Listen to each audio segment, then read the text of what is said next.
All my dear students, स्वागत है आप सभी का इस एजुकेशनल वीडियो में। मैं मन्नू कुमार और आज हम लोग इस वीडियो में बात करने वाले हैं कक्षा 10वीं एनसीईआरटी मैथमेटिक्स निर्देशांक ज्यामिति अध्याय 7 का प्रश्नावली 7.4 ऐच्छिक भाग 2। तो देखिए, ऐच्छिक भाग 2 आपने इस पर बहुत अमल किया होगा, जिसमें ये आपका ऐच्छिक का मतलब कि आपको इच्छा हो तो बनाइए, नहीं हो तो नहीं बनाइए, ऐसा आपका एग्जामिनेशन के लिए पैटर्न बोलता है। लेकिन मैं आपको सजेस्ट करता हूँ बार बार कि इन क्वेश्चन को जरूर बनाइए और बड़े पैमाने पर बनाइए, क्योंकि इसमें जो क्वेश्चन होते हैं वो एक्स्ट्रा ऑर्डिनरी होते हैं। और ऐसे क्वेश्चंस का जब कंसेप्ट क्लियर हो जाता है तो जो प्रश्नावली आपका मूल है उसमें तो यूं करके सारा क्वेश्चन आप बना लेंगे।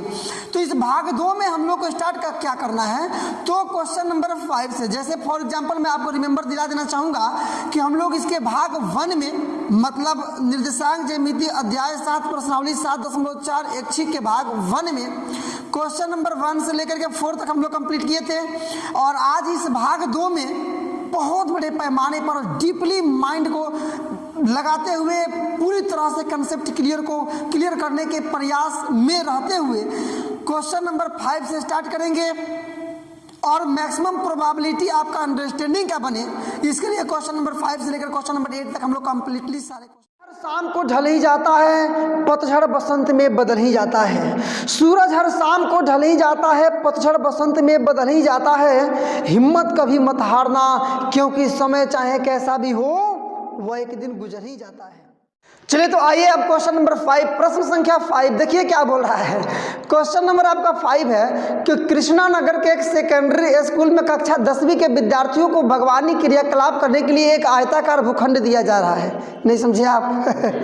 कक्षा 10वीं के विद्यार्थियों को भगवानी क्रियाकलाप करने के लिए सेकेंडरी स्कूल क्लास 10वीं के विद्यार्थियों को एक आयताकार भूखंड दिया जा रहा है, जिसके परिसीमा पर मतलब साइड में परिमाप जिसको आप कह सकते हैं, we can say that perimeter, उसके चारों तरफ परिसीमा पर 1 मीटर की दूरी पर गुलमोहर के पौधे लगाने हैं।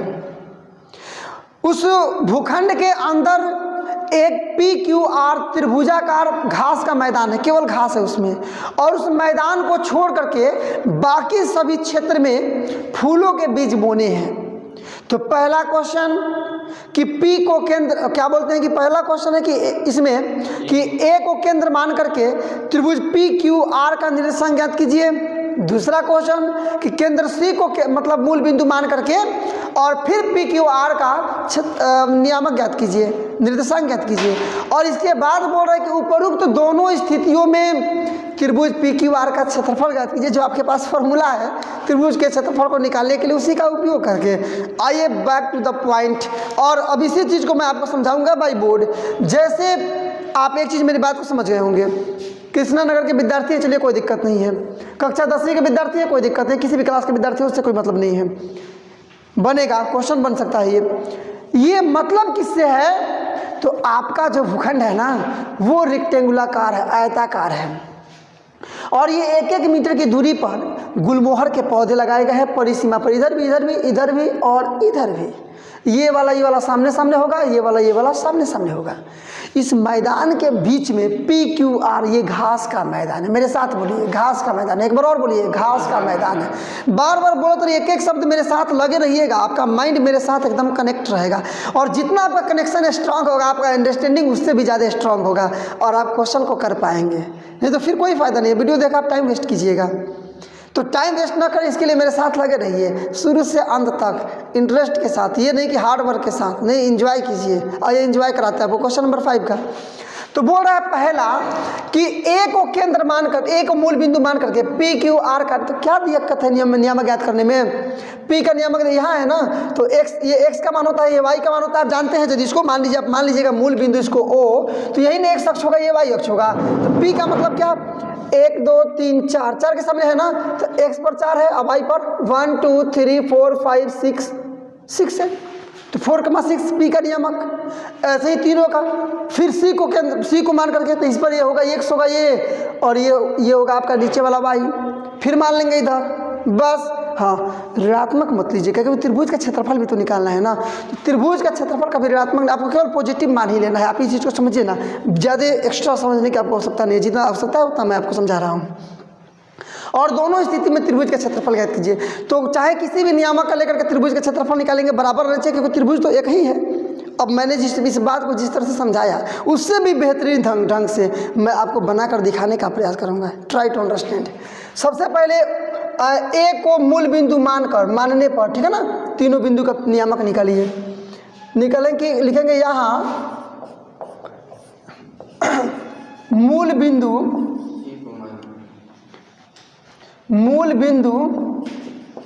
ए लेने पर, क्या लेने पर, ए लेने पर क्या होगा, पी का नियामक इज इक्वल टू, मिला सकते हैं पी का नियामक, कोई दिक्कत नहीं है।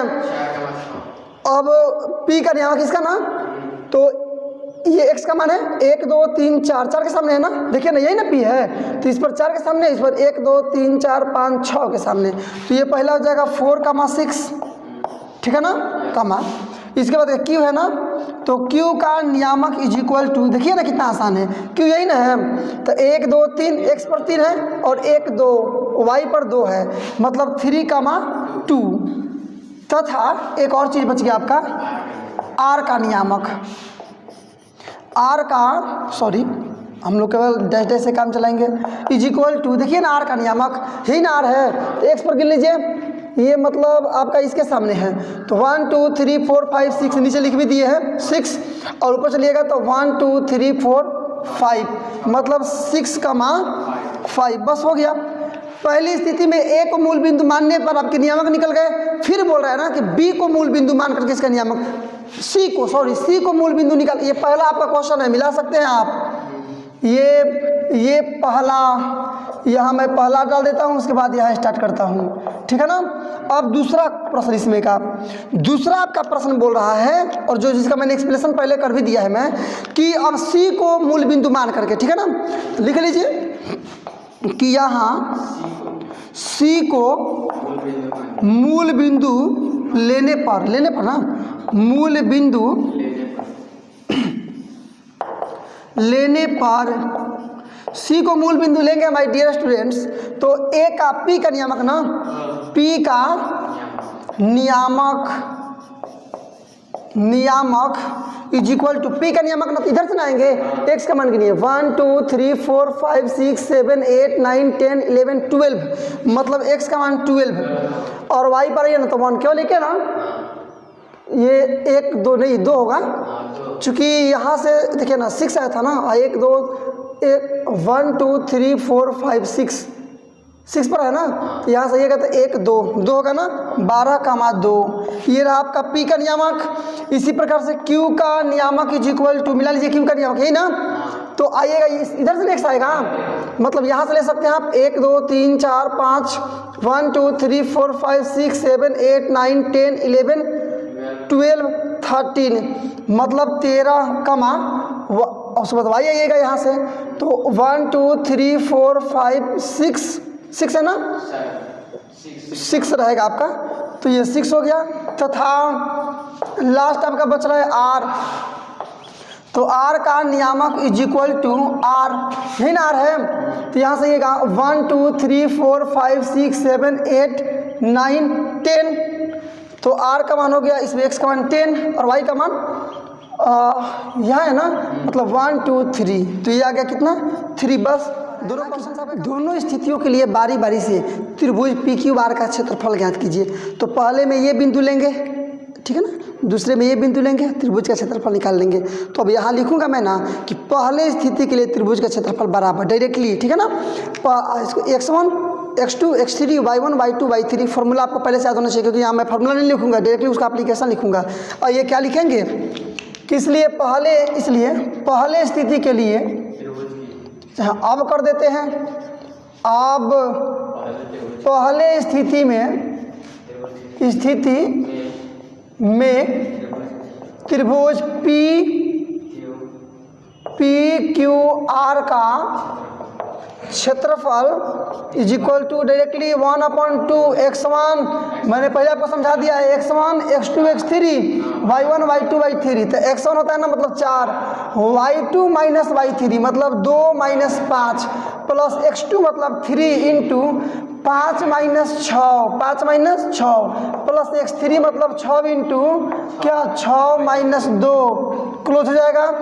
बना लीजिए इसको 1/2 इंटू क्या हो जाएगा आपका 4 गुणे ये हो जाएगा माइनस में 3 प्लस 3 गुणे -1 प्लस 6 गुणे 4। इसको बनाइएगा आप, मिला लीजिएगा यहाँ पर थोड़ा अच्छा से।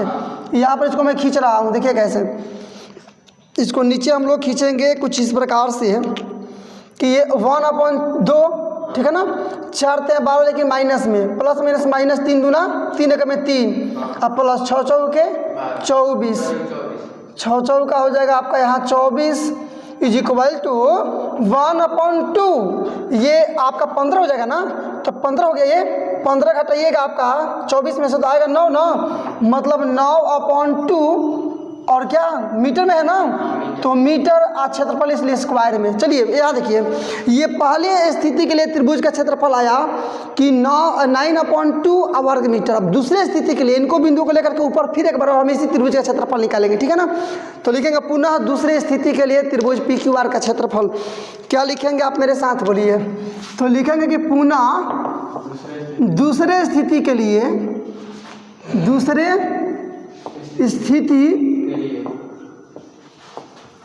स्थिति के लिए त्रिभुज PQR का क्षेत्रफल, त्रिभुज PQR का क्षेत्रफल इज इक्वल टू डायरेक्टली यहाँ भी फॉर्मूले का एप्लीकेशन मैं एक बार और आपको समझा देना चाहूँगा कि यहाँ कौन कौन क्या क्या मान है।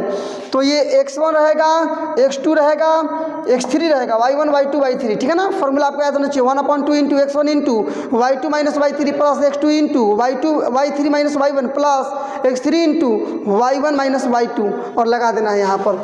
तो 1/2 रहेगा ना, मिला लीजिएगा x1 ये ना है आपका मतलब 12 इंटू y2 माइनस y3 मतलब 6 माइनस 3 प्लस x2 मतलब 13 ना, 13 इंटू ये 6 माइनस 2 3 माइनस 2 ठीक है ना, प्लस लास्ट आपका क्या बच गया 10 ना, तो 10 इंटू 2 माइनस 6 2 माइनस 6 और इसको कर दीजिए क्लोज। या 1/2 इंटू ये 12 गुणे 3 हो जाएगा नहीं घटाने पर प्लस 13 गुणे कुछ नहीं तो 1 और प्लस 10 गुणे माइनस में 4 चलेगा। 1/2 12 × 36 प्लस 13 का में 13 माइनस 10 चौके 40 प्लस माइनस माइनस ये आपका 1/2 दोनों को जोड़ दीजिए, ये हो जाएगा आपका 9 ये 4 माइनस 40 होगा ना। बनाइएगा देखिएगा ये 9 बचेगा ना, तो 9/2 अब मीटर है तो मीटर क्षेत्रफल इसलिए स्क्वायर में। क्या समझे आप कि दोनों स्थितियों में त्रिभुज का क्षेत्रफल बराबर है, पहले में भी 9/2 मीटर स्क्वायर इसमें भी 9/2 मीटर स्क्वायर। तो लिख देंगे अतः दोनों स्थितियों में त्रिभुज का क्षेत्रफल बराबर है। लिख देंगे क्या कि अतः दोनों स्थितियों में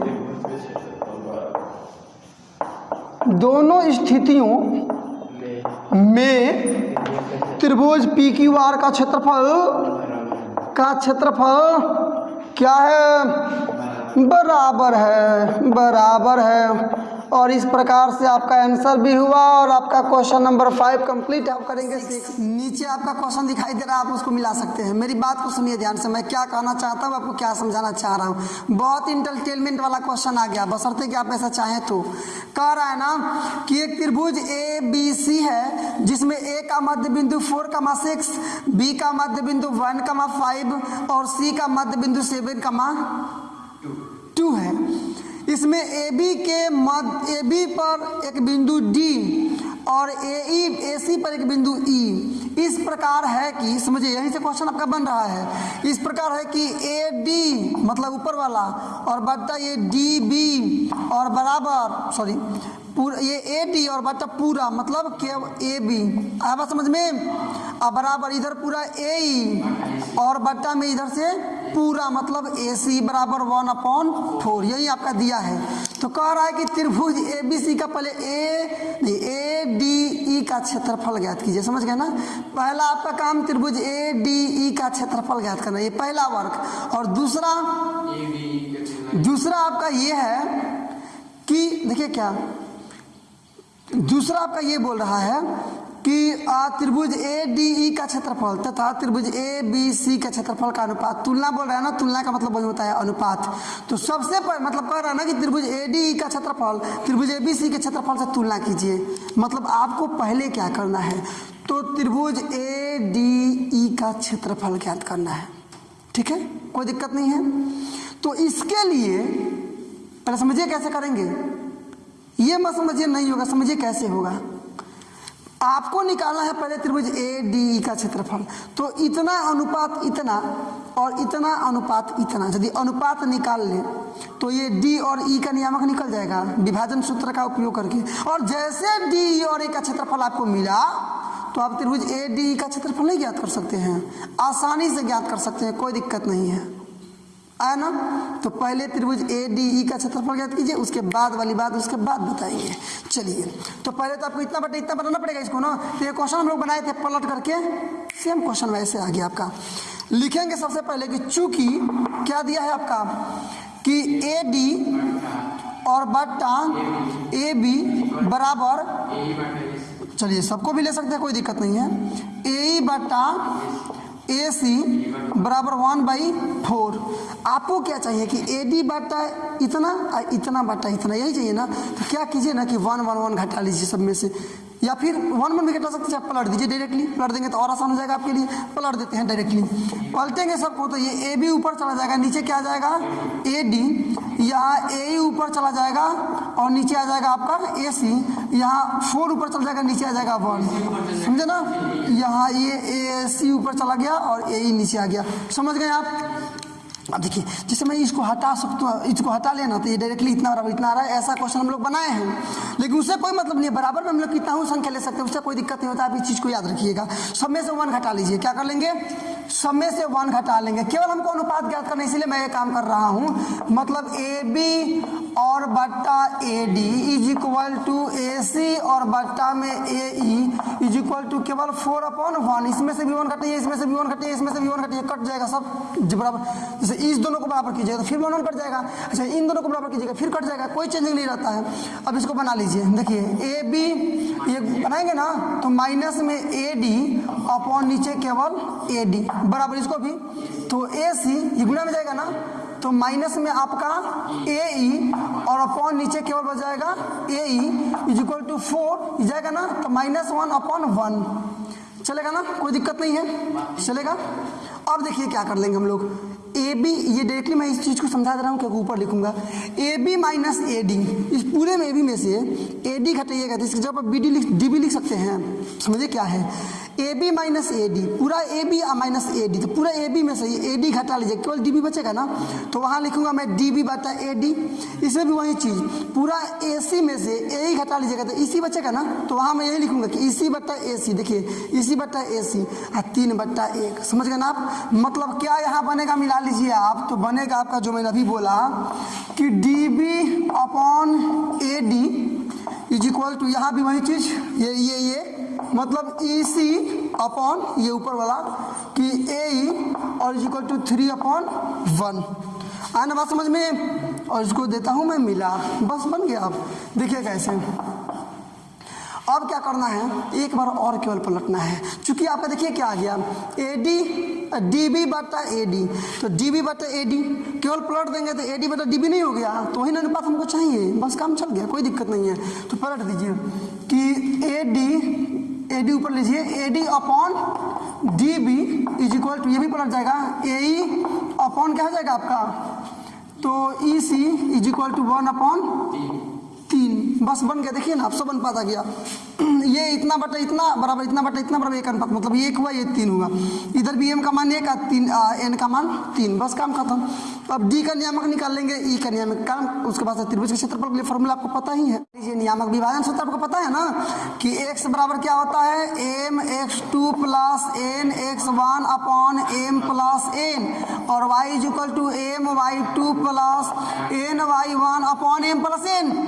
इसी फॉर्मूले का यूज मैं करूंगा, तो डायरेक्टली लिखता हूं मैं डी का नियामक, आप समझ लीजिएगा फॉर्मूला मैं नहीं लिखूंगा, ये अच्छी हम लोग बना रहे हैं ना, इसमें लॉन्गेस्ट क्वेश्चन है इसमें, तो लिखूंगा इसलिए क्या डी का नियामक, किसका नियामक, तो इसलिए डी का नियामक इज इक्वल टू मिला लेंगे mx2, इसके लिए लीजिएगा तो x1 x2 y1 y2, तो m का मतलब है ना x2 मतलब 1 गुणे 1 मतलब 1 गुणे 1 प्लस n x1 3 गुणे 4 3 गुणे 4 अब बट्टा m प्लस n मतलब दोनों जोड़ेंगे मतलब 1 प्लस 3, ये x का मान हुआ। अब y का इसी प्रकार से यहाँ पर y का मान क्या हो जाएगा आपका, अब यहाँ से निकलिए यहाँ पर तो m y2 plus n y1 अब बट्टा m प्लस n मतलब 1 गुणे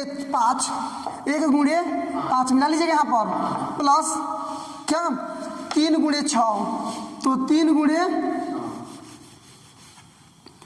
प्लस 3 गुणे 6 अब बट्टा में m प्लस n मतलब फिर 1 प्लस 3, ठीक है ना, ये क्लोज कर लीजिए ये क्लोज कर लीजिए बना लीजिए। अब देखिए 1 और 1 में 1 आज 4 नहीं 12 और 1 जोड़ेंगे तो 13 बट्टा ये आपका हो गया 4 कमा यह देखिए 5 1 में 5 और 6 3 18 और 5 जोड़ेंगे तो आपका कितना हो जाएगा 23 बट्टा 4 हो तो गया डी का नियामक आपका, डी का नियामक निकल गया आपका, ये डी का नियामक निकला ना, क्या निकल गया आपका तो 13 बट्टा 4 कमा 23 बट्टा 4। यहाँ तक तो आप समझ चुके होंगे मेरी बात को, ऐसे ही निकाल लेंगे। अब ई का नियामक सेम टू सेम फॉर्मूला आपका यही रहेगा, पुनः किसका नियामक तो ई का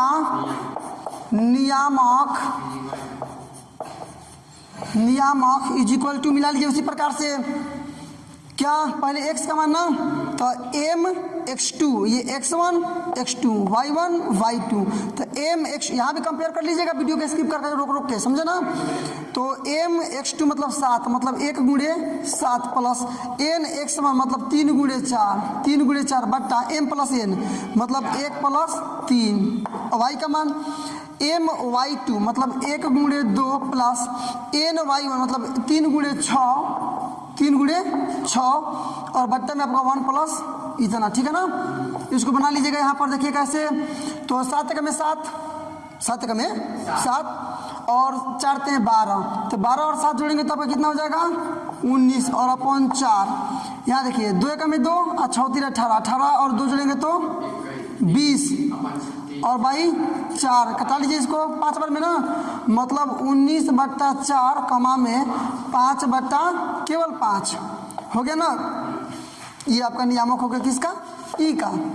निकाल लेंगे इसका क्षेत्रफल ए डी ई का, जहां ई का नियामक आपको ये मिल गया कि 19 बट्टा 4 और कमा 5। अब तो समझ गए त्रिभुज का एबीसी का क्षेत्रफल चाहे किसी भी त्रिभुज का क्षेत्रफल 1/2 into x1 into y2 minus y3 plus x2 into y3 minus y1 plus x3 into y1 minus y2 कर देंगे। ये x1 x2 x3 इसके लिए ये तो आपका काम चल गया, इसको हटाइए, आप चाहें तो अलग से इसको मैनेज कर सकते हैं। ये y1 y2 और y3 रख लीजिए वैल्यू आपका मान आएगा लिख लीजिए। इसलिए त्रिभुज देखिए ए डी ई का क्षेत्रफल इज इक्वल टू फॉर्मूला आपके सामने है 1/2 इंटू मिला लीजिएगा। मैं थोड़ा आप यहाँ देखूंगा आप व्यवस्था लगा रहा हूँ इसलिए आप ध्यान से इसको देखिए। x1 का मतलब 4 होगा ना इंटू y2 माइनस y3 मतलब 23 बट्टा 4 माइनस 5 क्या 23 बट्टा 4 माइनस 5 प्लस x2 का मतलब क्या 13 बट्टा 4 और इंटू में आपका क्या हो जाएगा यहाँ पर तो y3 माइनस y1 मतलब 5 माइनस 6 प्लस x3 मतलब 19 बट्टा 4 होगा ना और ये 6 माइनस तो 6 माइनस 23 बट्टा 4 बस यही तो है, बना लीजिए इसको। तो 1/2 इंटू 4 गुणे ये बना लीजिएगा 5 का 20 तो 23 में से 20 घटेगा मतलब 3 बट्टा 4 प्लस ये 13 बट्टा 4 गुणे घटाएंगे -1 प्लस 19 बट्टा 4 ये 6 का 24 में से 23 घटेगा मतलब 1 बट्टा 4 ये क्लोज हो गया आपका, हो गया ना। 4 से 4 कैंसिल कर दीजिए 1/2 चलेगा ना 1/2 देख सकते हैं आप इस चीज को।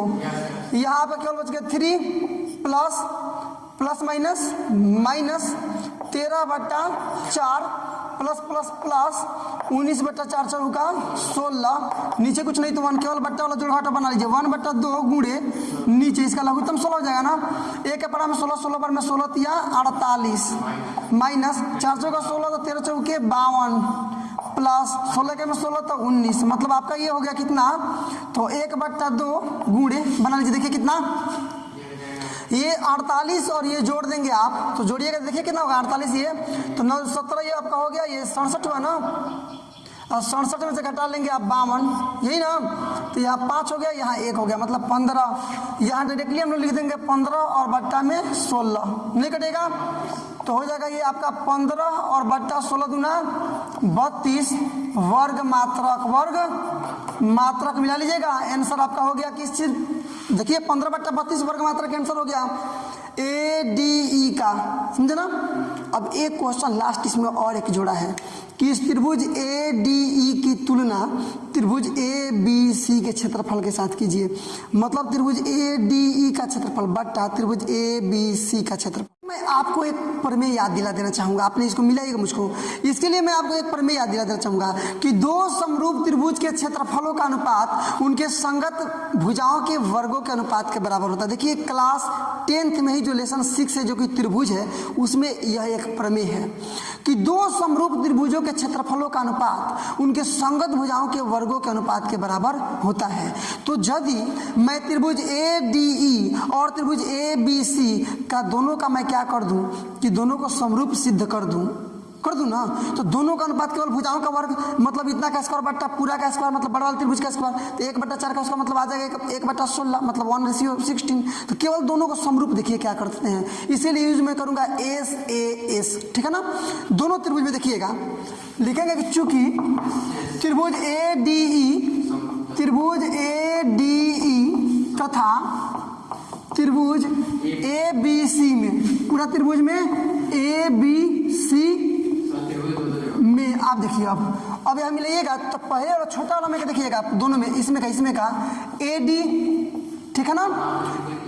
ये आपका त्रिभुज AD, मतलब त्रिभुज AD हो गया छोटा भुजा इस त्रिभुज का, तो इस त्रिभुज का बड़ा भुजा क्या होगा AB है ना, AB, तो बट्टा में AB और बराबर है आपका फिर से ही छोटा वाला में का क्या, तो AE और बट्टा में बड़ा वाला का क्या AC, दोनों बराबर है ना, तो ये दोनों SS हो गया। तथा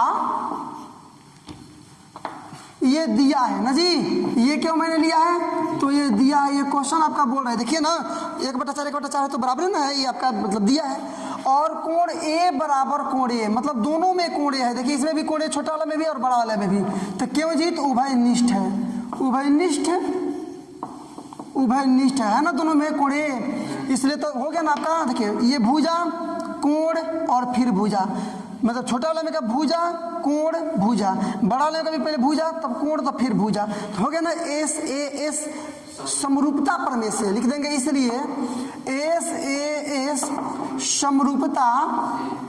समरूपता प्रमेय से दोनों त्रिभुज समरूप कौन कौन, तो त्रिभुज ADE और समरूप त्रिभुज कौन से क्या, तो ABC। और आप जानते हैं कि दो त्रिभुज के क्षेत्रफलों का अनुपात उनके संगत भुजाओं के वर्गों के अनुपात के बराबर होता है, तो इसलिए आपको निकालना था यही ना कि त्रिभुज ADE का क्षेत्रफल अनुपात यही आपको ज्ञात करना है, और अपॉन त्रिभुज ABC का क्षेत्रफल, तो उनका संगत भुजाओं का वर्ग, मतलब इसका छोटा वाला का भुजा हो जाएगा AD, तो AD का स्क्वायर, ठीक है ना, और बड़ा वाला का भुजा है AB, तो AB का स्क्वायर बराबर दोनों का स्क्वायर है, एक बार स्क्वायर कर देते हैं, मतलब AD अपॉन AB करके सबका स्क्वायर, मतलब 1/4 इसका मान दे दिया, मिला सकते हैं, इसका स्क्वायर हो गया ना, बराबर इसको बनाइएगा, देखिए 1 और बटा 4 का 16 रेशियो बनाइएगा, तो 1:16 आपका आंसर हुआ कंप्लीट। ये प्रमेय आप जानते हैं, तो ये आपका क्वेश्चन नंबर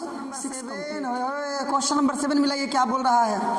ये क्वेश्चन नंबर 7 आपके बुक में बहुत एक लंबा लिस्ट बना दिया है, और आपके माइंड में एक कॉन्सेंट्रेशन, आपका फिगर एक उतर गया होगा कि क्वेश्चन का सॉल्यूशन भी बहुत लंबा जाएगा, लेकिन ये सच्चाई है नहीं। इसमें 5 क्वेश्चन हैं केवल क्वेश्चन नंबर 7 में। मैं बारी बारी से आपको समझाऊंगा, केवल एक क्वेश्चन एक बार समझाऊंगा, उसके बाद दूसरे वाले क्वेश्चन पर मैं चलूंगा, इसलिए आपको आसान लगेगा। जैसे क्वेश्चन नंबर 7 में 1 देखिएगा, तो उसके पहले जो बात है वो समझ के क्वेश्चन नंबर 1 देख लीजिए, उसके बाद क्वेश्चन नंबर 2, उसके बाद क्वेश्चन नंबर 3, इसमें का 4th 5th तक। तो पहले इसमें इसका निर्देश है कि एक त्रिभुज ABC है जिसमें A का नियामक 4, 2, B का नियामक 6, 5 और सी का नियामक 1,4 है। तो पहला इसका क्वेश्चन बोल रहा है, पहला मैं ऐसे ही बनाऊंगा इस बार डायरेक्टली। पहला बोल रहा है ना कि डी का नियामक ज्ञात कीजिए जो ए से जाता है और बीसी को डी पर प्रतिच्छेद गया, मतलब ए से जाने वाली माध्यिका, ए से जाने वाली माध्यिका एडी बीसी को डी पर प्रतिच्छेद करती है, तो डी का नियामक ज्ञात कीजिए, यही ना। तो आप एक चीज जानिए कि जो माध्यिका होती है ना वो भुजा की मध्य बिंदु होती है, तभी तो इसका नाम माध्यिका है। तो डी का नियामक का मतलब दोनों को जोड़कर 2 से भाग। देखिए कितना आसान है, भले बड़ा दिखाई दे रहा, आसान है। तो लिखेगा डायरेक्टली यहाँ पर कि चूंकि एडी माध्यिका है ना जी, एडी क्या है, तो अकॉर्डिंग टू क्वेश्चन की माध्यिका है, इसलिए डायरेक्टली निकाल लीजिए डी का नियामक। इसलिए डी का नियामक पहला क्वेश्चन देखिए बन गया, कोई दिक्कत नहीं, बना लिए आप। 6 + 1/2 और कमा 5 + 4 फिर से 2, ये हो जाएगा आपका 7/2 और कमा 9/2। ये तो पहला आंसर आपका कंप्लीट। दूसरा ये क्या बोल रहा है कि एडी पर एक ऐसा बिंदु P ज्ञात कीजिए। क्या ज्ञात करना है? P। एडी पर एक ऐसा बिंदु P ज्ञात कीजिए, सॉरी कहीं भी एक P होगा, अब अकॉर्डिंग टू क्वेश्चन जहाँ भी P हो, एक ऐसा बिंदु P ज्ञात कीजिए कि AP और बट्टा P अनुपात PD और इज इक्वल टू 2:1। तो समझ गए आप, ये तो डी का नियामक आपने इसको निकाल लिया, डी का नियामक आपने निकाला ना क्या, तो 7,2 और 9,2। तो कह रहा है पी का नियामक ज्ञात कीजिए जब AP 2 है और PD आपका 1 है। तो विभाजन सूत्र x1 x2 y1 y2 mn, तो P का नियामक नहीं निकल जाएगा, mx2 + nx1 जो भी हो, तो निकालिए डायरेक्टली P का नियामक। नंबर दूसरा में P का नियामक इज इक्वल टू, देख लीजिए लगाइए फॉर्मूला, तो mx2, m का मतलब पहला अनुपात, x2 का मतलब ये, मतलब 2 × 7/2 प्लस nx1 मतलब 1 × 4 और बट्टा m + n का मतलब 2 + 1 कमा, समझ गए आप। अब देखिए y वाला मान, तो my2 मतलब 2 × 9/2 कमा ny1 मतलब क्या 1 × 2, बस हो गया। मतलब ये कटा देंगे आप इसको, ये कटा देंगे इसको, मतलब केवल बच जाएगा 7 ना, ये केवल 7 और प्लस में आपका 4/3 और कमा, यहाँ देखिए यहाँ भी 1 2 + 1 रहेगा ना, यहाँ देखिएगा तो 9 और ये आपका प्लस रहेगा, सॉरी प्लस 2 × 2 और बट्टा में 3, मतलब आपका आ गया क्या कि 7 × 11/3 और फिर से 11/3। ये आपका आंसर हो गया पी का नियामक बन गया। इसमें 2 क्वेश्चन कर दिया, यहाँ देखिए यहाँ सिर्फ 2 बोल रहा है ना कि बी से BE एक माध्यिका है और उस पर बिंदु Q है, और इसके पास है CF, उस पर एक बिंदु R है, तो उसका भी नियामक ज्ञात कीजिए।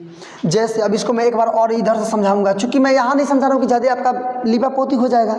यहाँ समझिए डायरेक्टली ABC, समझ गए ना अपना, समझ गए। यहाँ आपका क्या है, यहाँ पे क्या है, तो 4,2, यहाँ पे क्या है तो 6,5, यहाँ आपका क्या है तो 1,4। अब इससे एगो जा रहा है यहाँ पर, ये P तो हम ले सकते हैं ना, P AD लिए है, ये BE है, और समझे ना, और इस पर बिंदु एक ये है आपका, इस पर है P हो गया ना ये, तो इस पर एगो Q है, क्या है Q, जहाँ पर BQ और Q क्या ये E एक है, समझ गए ना। तो Q का नियामक ज्ञात कीजिए, Q का नियामक ज्ञात कीजिए, ठीक है ना। और एक और बोल रहा है यहाँ पर ये A हो गया आपका 4,2, छोड़िए ना इस चीज़ को मैं अलग अलग फिगर में ही बनाकर समझा दे रहा हूँ, क्या दिक्कत है। तो क्वेश्चन नंबर यदि इसका देख लीजिएगा आप क्या, तो नंबर इसका 3rd, तो यहाँ ऐसे बनाया है कि एक त्रिभुज यहाँ हो गया आपका, यहाँ एक त्रिभुज हो गया ना A, वही सेम चीज़ 4,2, यहाँ B 6,5, यहाँ C 1,4 और BE एक है, ये BE है माध्यिका, और एक यहाँ से माध्यिका है आपका CF, तो BE 2 क्या ये इस पर देखिए, इस पर जो बिंदु है वो है Q और इस पर जो बिंदु है वो है R। तो पहले Q के लिए ही केवल समझिए, इसको छोड़ दीजिए, केवल Q के लिए ही समझिए, इतना के लिए समझिए, केवल पहला। इसमें भी 2 क्वेश्चंस दे दिया है। पहला आपको नियामक ज्ञात करना है Q का, छोड़िए सब बात खत्म कीजिए। मतलब BE जो माध्यिका है ना, उस पर एक बिंदु Q है और BQ और बाटा QE = है 2:1, तो इस Q का नियामक ज्ञात करना है। तो फिर ये माध्यिका हुई थी, इसका नियामक निकाल लेंगे E का, दोनों को जोड़कर 2 से भाग, तो x1 x2 y1 y2 m n हो जाएगा। Q का नियामक निकाल लिए बस। तो पहले निकाल लीजिए P का, E का, क्या समझे ना? लिख देंगे चूंकि BE, यही वाला लाइन कि चूंकि BE माध्यिका है, माध्यिका है, इसलिए मिला लीजिएगा यहाँ पर, इसलिए E का नियामक = क्या हो जाएगा आपका, बोलिए तो ये दोनों को 4 + 1 4 + 1/2 2 + 4 2 + 4/2, समझ गए ना? मतलब हो गया आपका 5/2 कमा ये 6/2, कटा लेंगे 3 बार में ना, मतलब हो जाएगा 5/2 कमा 3/3, मतलब ये आपका आ गया क्या 5/2 और कमा 3। तो बना लेंगे अब x1 x2 y1 y2 m n। तो निकाल लीजिए Q का नियामक, इसलिए Q का नियामक = mx2, मतलब 2 × 5/2 + nx1, मतलब 1 × 6/2 + 1 कमा, अब my2 मतलब 2 नहीं n ना, ny2, यहाँ देखिए, इसके लिए पहले m ये था ना, तो ये गुणा कर लिया। अब लेना है n my2 मतलब 2 × 3 और प्लस ny1 मतलब 1 × 5 और बट्टा में फिर 2 + 3, बना लीजिए यहाँ पर 2 + 1। यहाँ देखिए, ये 2 से 2 खत्म 5 और 6 × 6 5 11/3। यहाँ देखिए 6 5 3 दूना 6 और 5 × 6 5 11 और बट्टा में 3, हो गया आपका आंसर कंप्लीट इसका भी। लेकिन इसमें 2 क्वेश्चन, एक और है, ऊपर से मिलाइए, फिर एक और क्वेश्चन है, ये इसके लिए मैं फिगर बना दिया हूँ, ठीक है ना?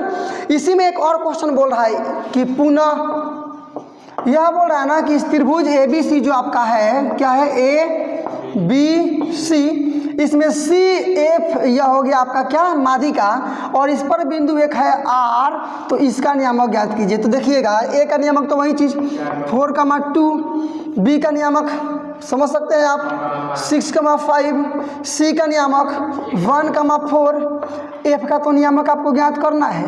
और जैसे F का ज्ञात होगा, ये देखिए कह रहा है कि CR बट्टा में RF, तो ये है आपका 2 और 1 में ये भी दे दिया है, तो R का तो नियामक आराम से निकल जाएगा, समझ गए ना आप?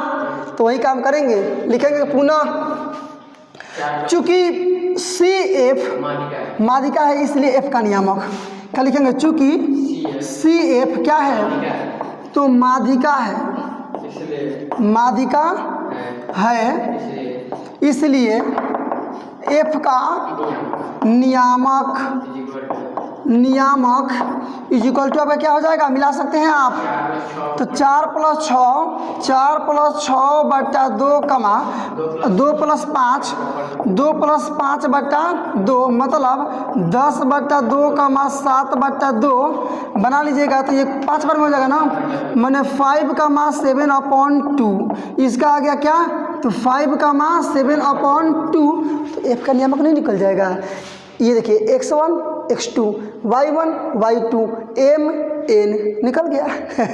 आइए मैनेज कीजिए, लिख लेंगे, इसलिए किसका नियामक, R का ना, R का नियामक = मिला लीजिए, ये 2 × 5 प्लस नहीं 2 × 5 प्लस 1 × 1 बट्टा 2 + 1 कमा, ये फिर से 2 × 7/2 प्लस क्या 1 ना 1 × 4 और बट्टा में 2 + 1 क्लोज हो गया आपका। ये आपका कितना हो गया 7 + 1/2। देखिए 5 × 10 होगा ना, 5 × 10 है, यहाँ 3 कमा 2 से 2 खत्म हो गया, मतलब ये केवल बच गया 7 + ये क्या 4 और बट्टा में 3 = आपका आ गया 11/3 और कमा 11/, फिर 7 से 11/3, मतलब ये भी आपका नियामक आ गया आंसर 11/3 11/3। नंबर 4 देखिए क्या बोल रहा है, क्वेश्चन नंबर इसमें का 4th बोल रहा है कि क्या आप सोच रहे हैं कि तीनों जो माध्यिकाएं थी उसमें उभयनिष्ठ बिंदु है क्या P Q R।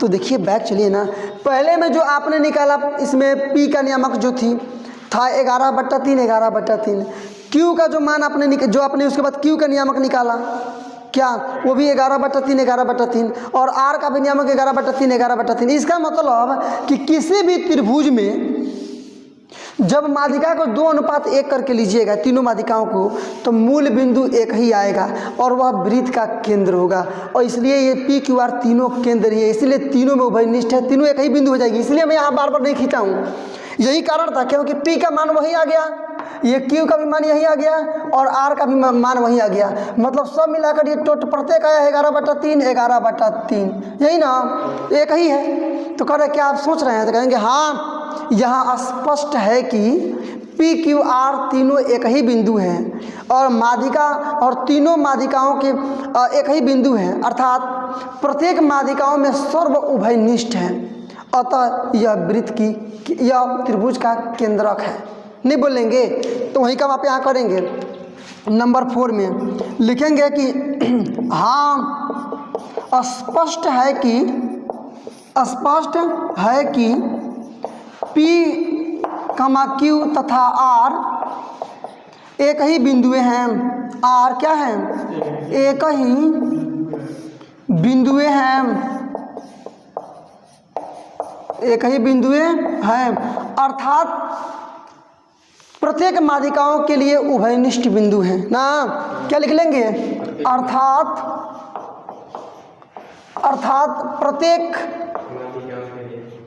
प्रत्येक माध्यिका के लिए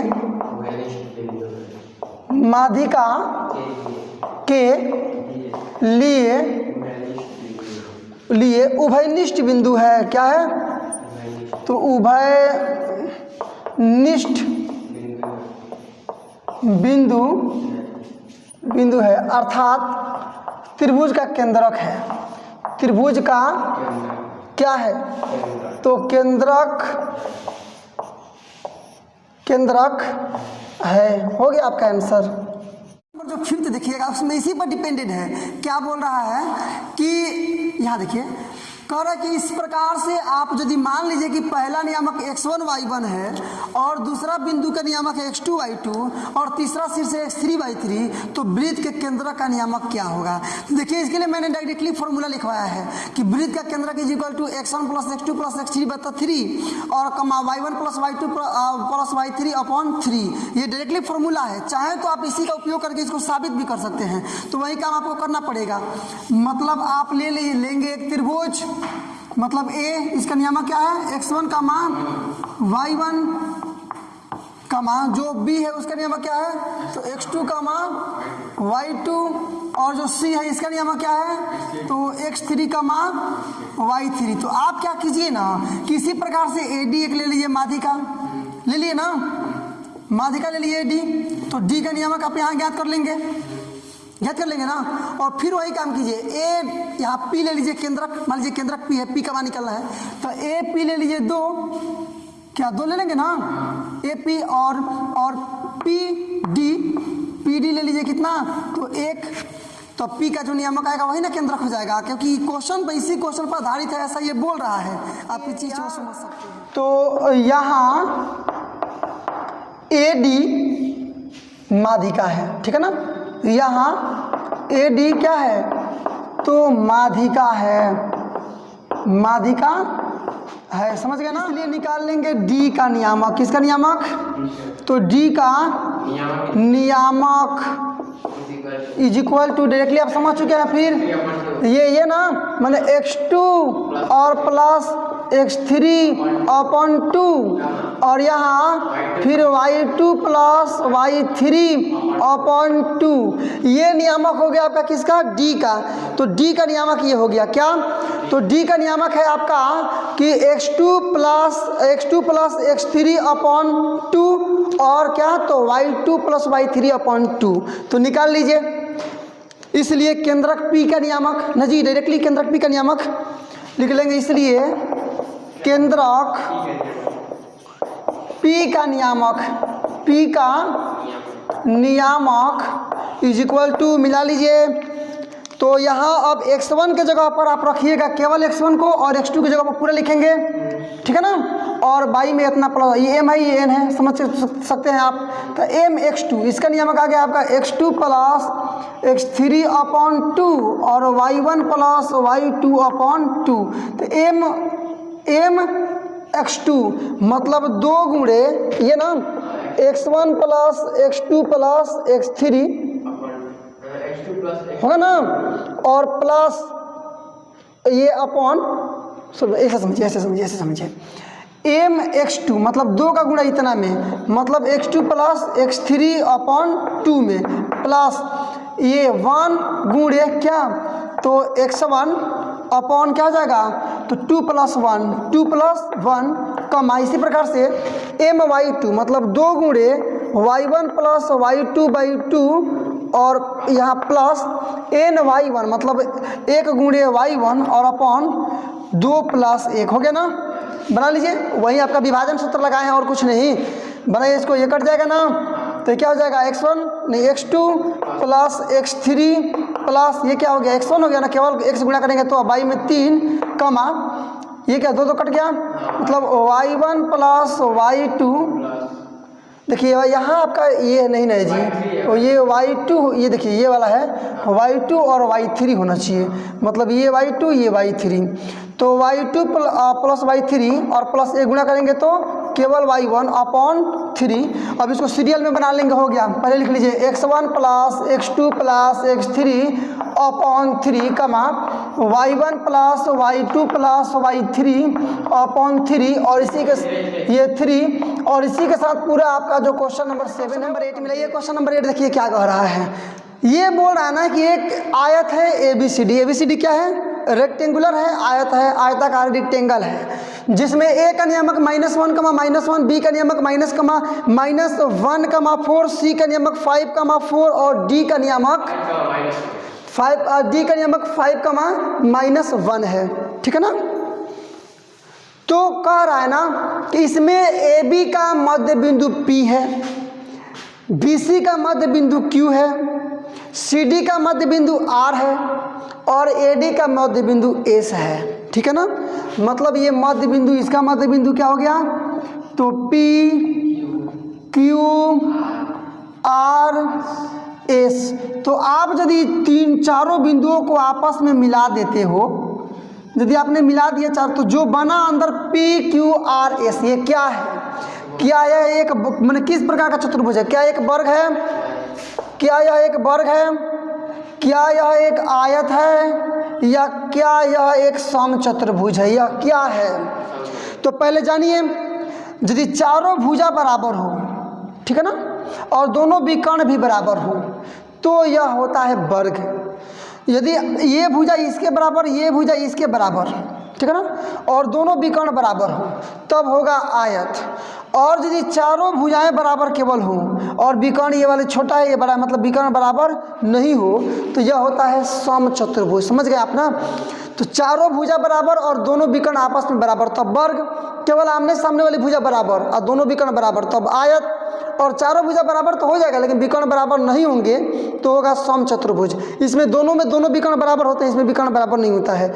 तब क्या करेंगे? इसके P Q R ये सब भुजा निकालेंगे, ये दोनों विकर्ण निकालेंगे और कन्फर्म हो जाएगा कि यह क्या है। नहीं समझे आप? हो गया। तो पहले आप निकालना पड़ेगा आपको नियामक P Q R S का, और दूरी सूत्र का ही केवल उपयोग है इसमें। तो पहले इसका मध्य बिंदु है ना, तो दोनों को जोड़कर 2 से भाग लिख लीजिए कि चूंकि बिंदु में P Q R तथा S क्रमशः रेखाखंड ABC इसके मध्य बिंदु, इसलिए इसका नियामक जोड़ जोड़ कर निकाल लेंगे आप। चलिए निकालते हैं। लिख लेंगे कि चूंकि बिंदु में P, Q, R तथा S आयत है ना जी, बड़ा वाला ए बी सी डी की क्रमशः भुजाओं किसका तो पहला है A B B C C D तथा ए डी की मध्य बिंदु है,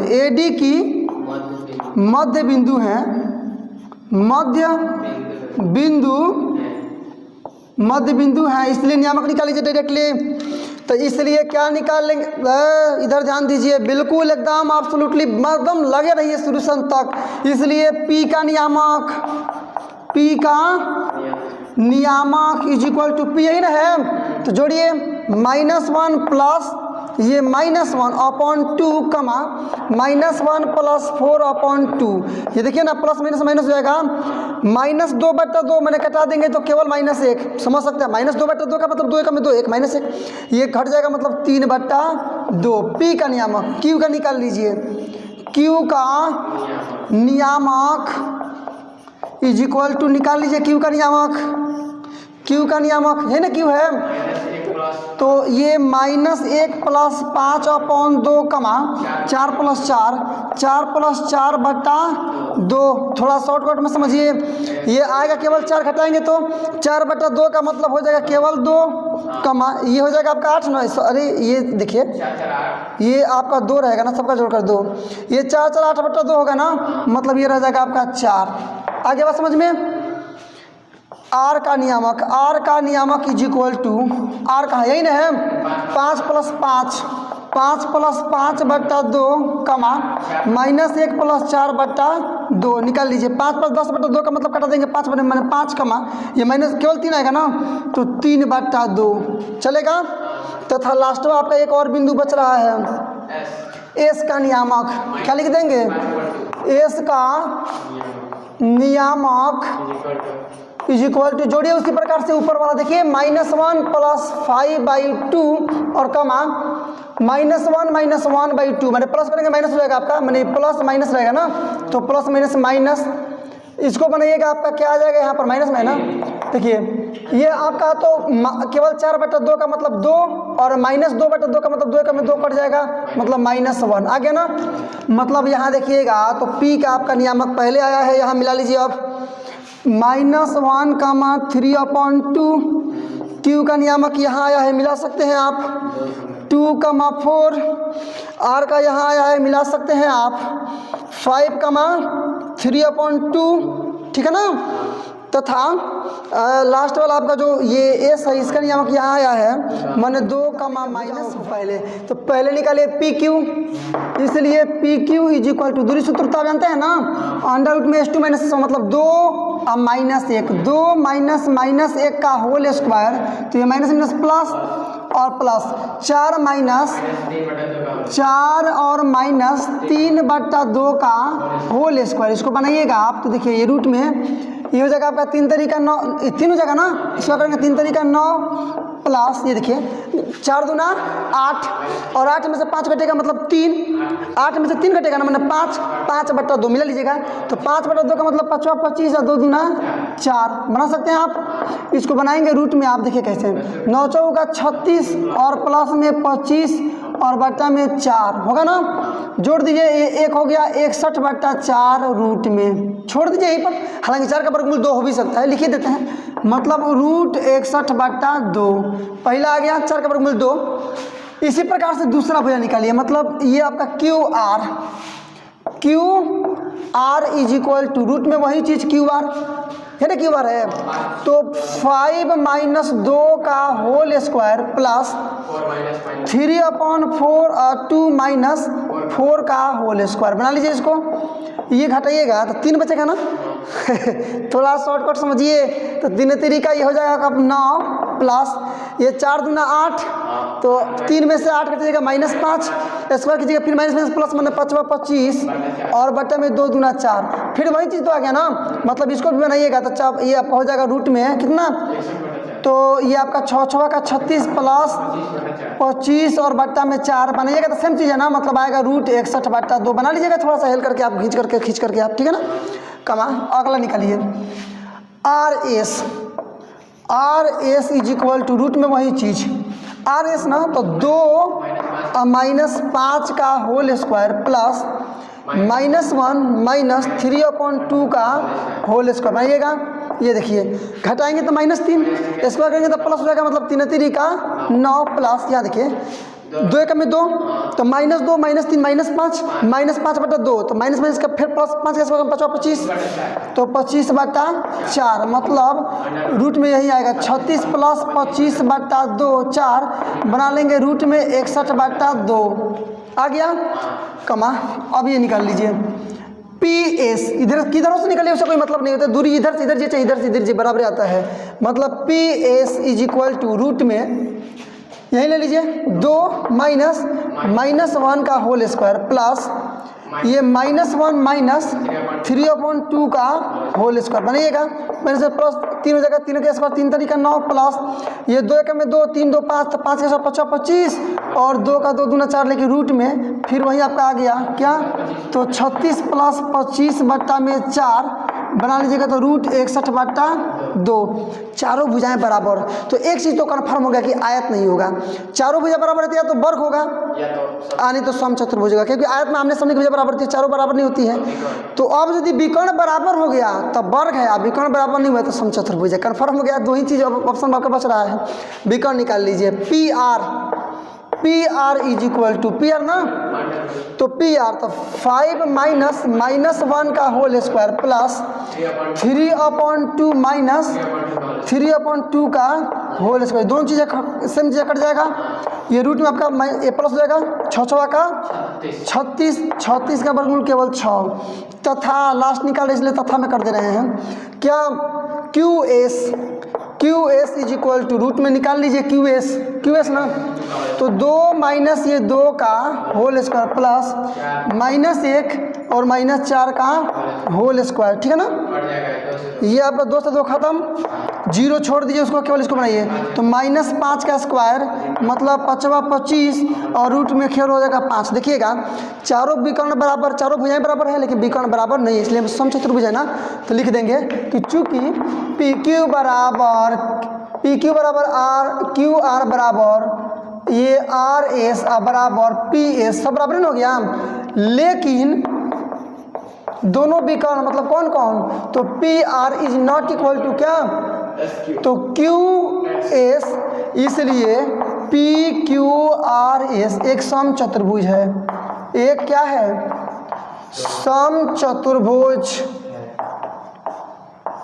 समचतुर्भुज है। चलिए तो ये आपका आंसर हुआ और इसी के साथ आपका एक्चुअली भी कंप्लीट क्वेश्चन, ये आपका लेसन नंबर। बहुत धन्यवाद। ऐसे ही लगातार नॉन स्टॉप और हाई लेवल एजुकेशनल वीडियो को पाते रहने के लिए सब्सक्राइब कर डालो इस वर्ड लेवल एजुकेशनल चैनल को, और यदि आपने चैनल को सब्सक्राइब कर लिया तो वाकई में आपने काफी उत्साहवर्धक, उत्तेजक और प्रेरक कार्य किया है। अब एक काम और आपको करना है, लाइक करो इस वीडियो को ताकि पता चले कि दुनिया को इस प्रकार की वीडियोज लाइक हैं, और इसके बाद से all your social media group like WhatsApp, Facebook, Instagram इत्यादि पर शेयर करो इस वीडियो को ताकि पता चले कि दुनिया को अब पता चले किस प्रकार के एजुकेशनल वीडियो अब यूट्यूब पर आने स्टार्ट हो गए हैं। और बोर्ड एग्जामिनेशन की तैयारी करने वाले विद्यार्थी घर पर बैठ करके ही उत्साहवर्धक और संतोषजनक तैयारी कर सकते हैं। तो चलिए आज के लिए बस केवल इतना ही, मिलते हैं अब अगले वीडियो में कुछ नए प्रश्न के साथ, कुछ नए एनर्जी के साथ, कुछ नए मुद्दे के साथ। तब तक के लिए बेस्ट ऑफ लक, जय हिंद।